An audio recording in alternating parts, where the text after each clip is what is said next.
Bien, después de esta grata conversación con Selmira Aguilar, toca hoy tocar otro tema, pero esto es ya a nivel público, a nivel de país. Y para eso hemos invitado al doctor magíster Rodolfo Bento Eguavin, él es contador público colegiado, con quien conversaremos sobre este tema. Muchas gracias, doctor Rodolfo Bento, por haber aceptado la invitación.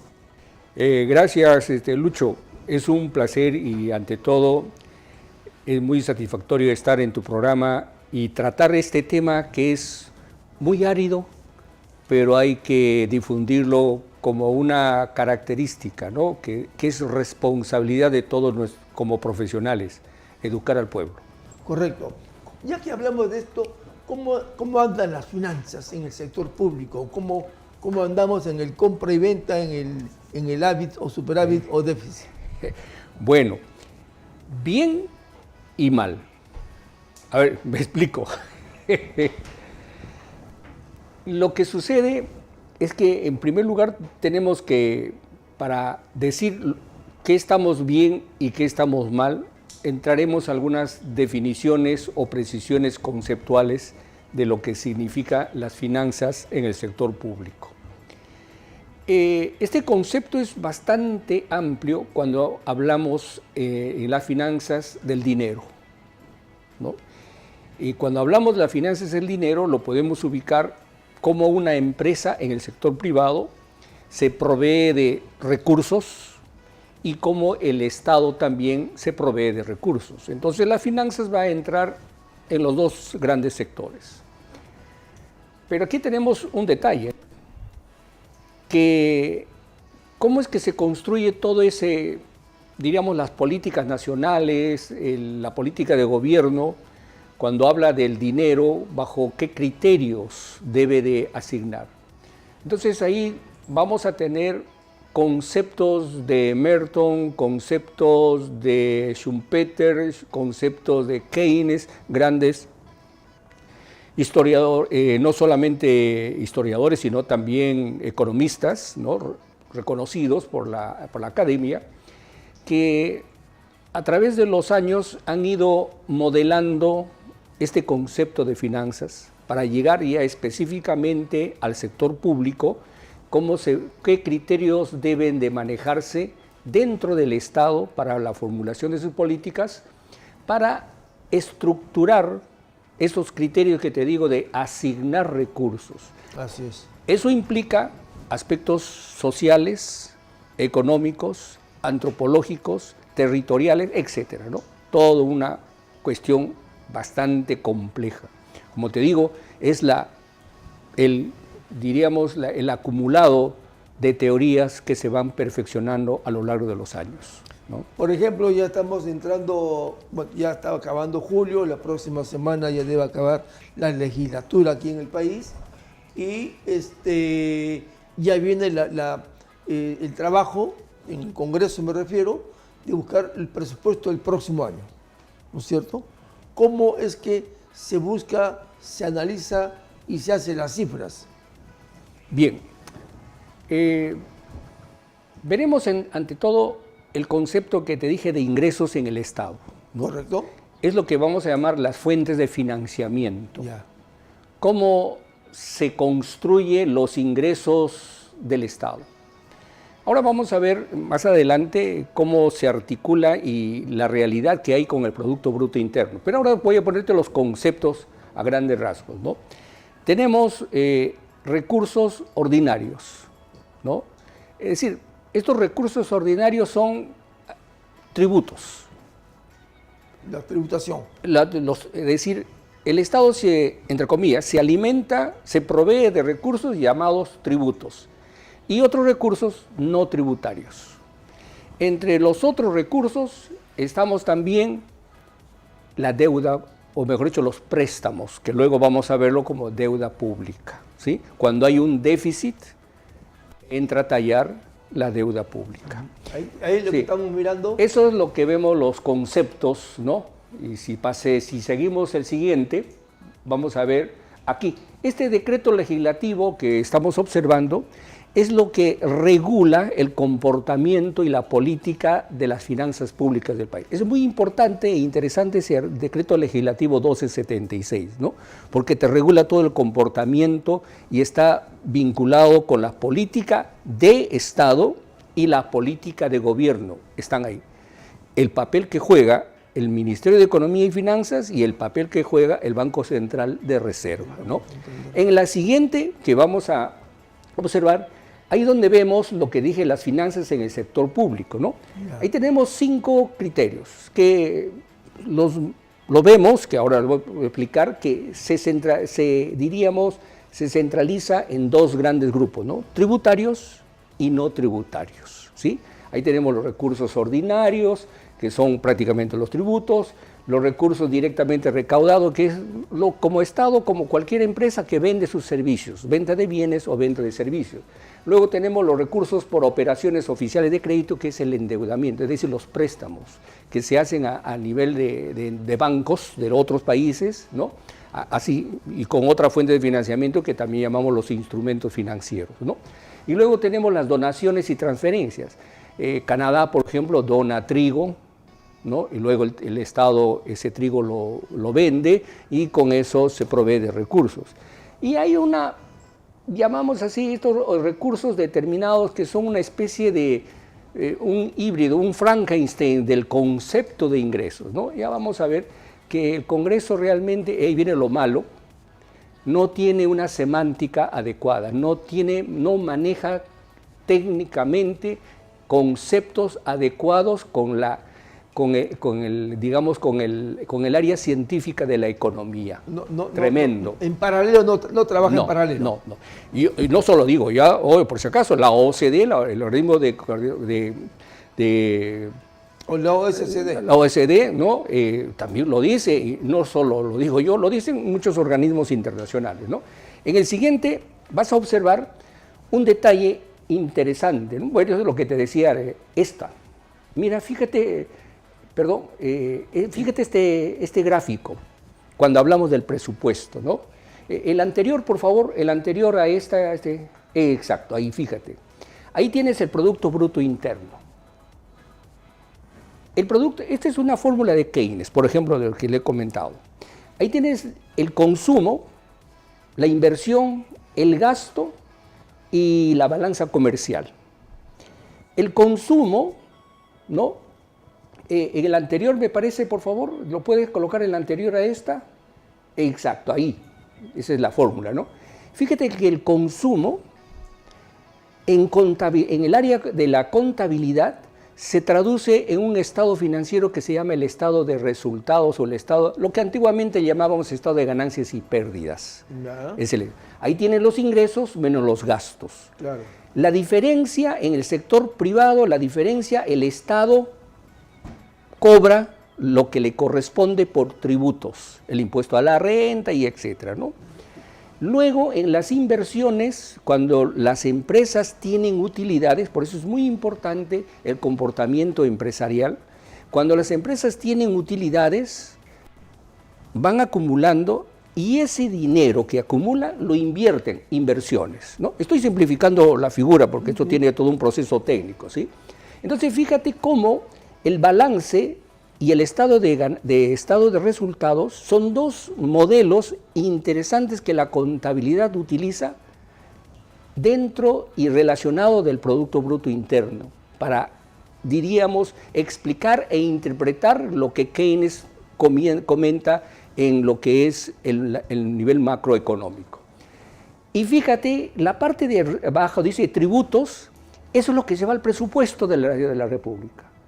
Y es lo que está representado con la letra G de la fórmula de Keynes.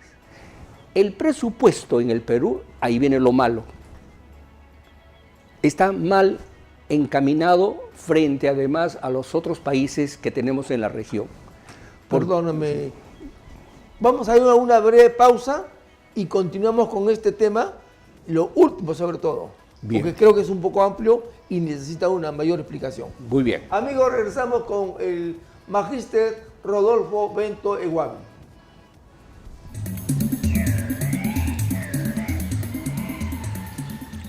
Bueno, muy interesante lo que estamos viendo hoy y lo que nos está indicando el magíster Rodolfo Bento de Guávil.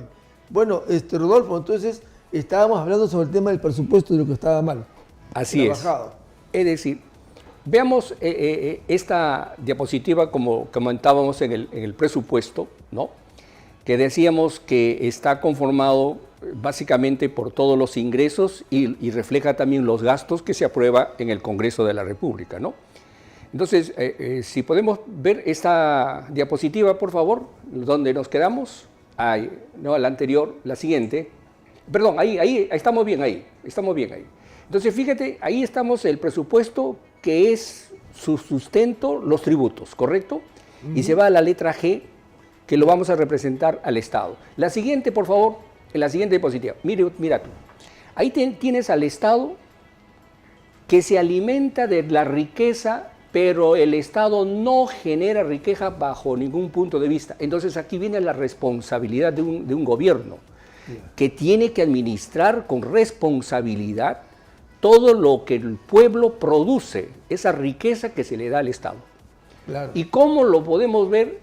Pues bien, a través de los controles que se supone debe existir en la gestión presupuestal. Y ahí viene el problema, mi querido Lucho.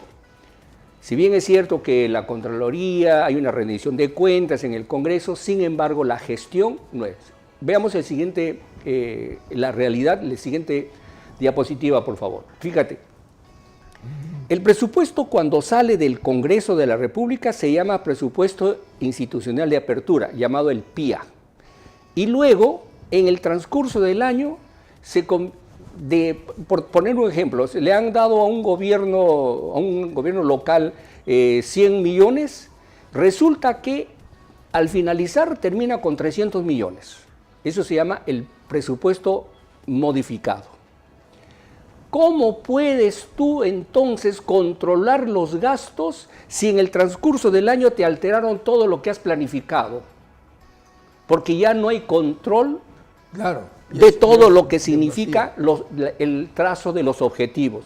Y fíjate en esa gráfica, el PIA del color rojo, el PIN del color gris.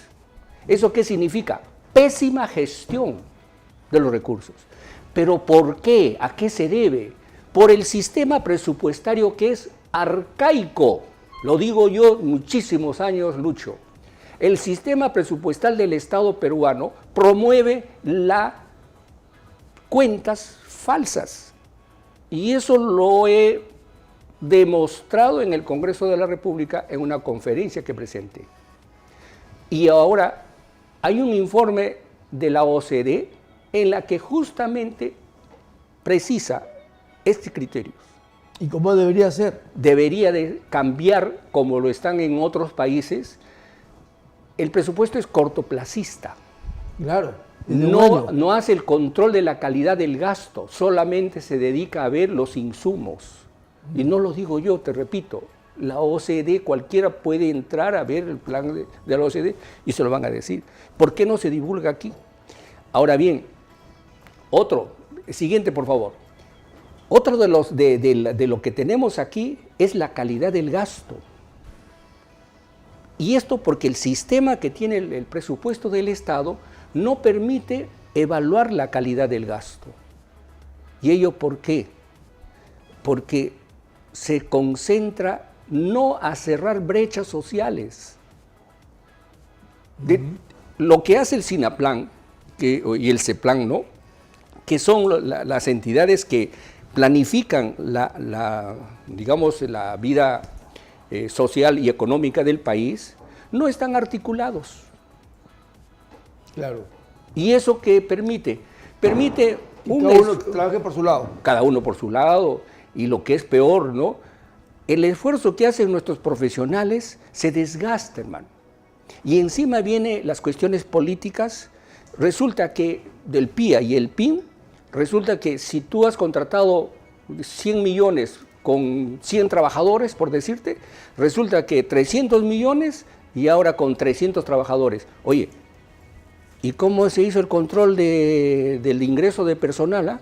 Sin evaluación, sin meritocracia, ya no tienes el control, pierdes el control, porque repito, el presupuesto está diseñado para un proceso presupuestal de corto plazo, no de largo plazo, no para ver infraestructura. Eso es lo grave. Y ahora, ya que entramos al próximo gobierno, ¿de qué forma, así como tú, Rodolfo, en otros estamentos hay profesionales que pertenecen, valga la redundancia, a los colegios profesionales, en el caso tuyo, economista, administrador, ingeniería, etcétera, y el Estado debería buscar a esos técnicos que están preparados, que conocen, que saben, que pueden orientar para darle una mejor cabida, un mejor tránsito al país. Has dado un punto álgido de lo que comentábamos, Lucho. Uno de los problemas, entre otros que no vamos a tratar en sí, pero es uno de los problemas, es aquí la responsabilidad de los colegios profesionales. ¿Qué sucede? Conocemos muy bien. Por favor, seguimos con la diapositiva y ahí está una prueba de lo que te comento, ¿no? Los colegios profesionales, en especial mi colegio profesional, el Colegio Profesional de Contadores Públicos de Lima, en estos últimos años ha perdido el derrotero de lo que significa la presencia ante los problemas nacionales. Así es. Y no porque nos falta capacidad, tenemos capacidad profesional, pero sin embargo, la institución no canaliza, está más enfrascado en aspectos, igual como en el presupuesto, está enfrascado en el cortoplacista, es decir, la visión que se debe de tener está enfrascado a aspectos de registrar, pero no de deliberar, no el aspecto, si se pone, crítico de la realidad nacional. Mira, ahí tienes un ejemplo de lo que podríamos hacer si es que nos pudiéramos analizar solamente los gastos fijos y los gastos variables del Estado peruano. Eso debe, así como hay economistas, hay ingenieros, eso es lo que deben de proponer un colegio profesional. Pasamos a la siguiente, a la anterior, por favor. ¿No? Debemos, lo que vamos a ver es la calidad del gasto, lo que debe de valor que no hace el presupuesto. El siguiente, por favor, siga. Bueno, eso es lo que significa. Establecer mecanismo de evaluación presupuestal por resultados. La siguiente diapositiva, lo que tú acabas de comentar, fíjate, el Colegio de Contadores Públicos, ¿en qué momento ha discutido esta secuencia de relación entre gobiernos y la deuda pública? Como para hacer, ojo, un análisis y una reflexión. Empezamos con el gobierno de Fujimori, con una deuda pública casi del 50%, según lo ves en los análisis. 50%, es decir, nos prestaban, por cada sol que nosotros producíamos, 50 centavos teníamos que pagarlo a los bancos extranjeros. Y ahora se redujo hasta el año 2005, más o menos, creo que fue en el gobierno de Humala, ¿no? Bajó, fíjate, y eso es lo bueno. Nuestra economía, por eso se fortaleció. O sea, muy bien, porque se bajó la relación de deuda pública. Claro. Bajando. Pero ahora fíjate cómo del 2005 a la fecha, en el pico alto es el gobierno de Castillo. Sí. Es decir, estamos peligrosamente subiendo a los niveles de endeudamiento con el Producto Bruto Interno. Y ahí es donde viene la crisis política. A partir de Humala es el corte, ¿no? Oye, ¿y qué hacemos con los colegios profesionales? ¿Por qué no proponemos reformas reestructurales? ¿Por qué no nos consultan? ¿Por qué no nos consultan simple y llanamente? Porque los gobernantes y los políticos están metidos y han tomado los colegios profesionales. Y eso hay que evitar. Correcto. Muy agradecido, Rodolfo Bento Gual, por tu importante participación. Creo que ha sido una clase magistral para dar a conocer sobre el tema de finanzas públicas. Y habrá oportunidad de invitar nuevamente, porque es de estos temas importantes que interesan a la nación, nos interesan a nosotros. Amigos, eso es todo por hoy. Nos vemos el próximo martes. Buenas tardes, Perú. Buenas tardes.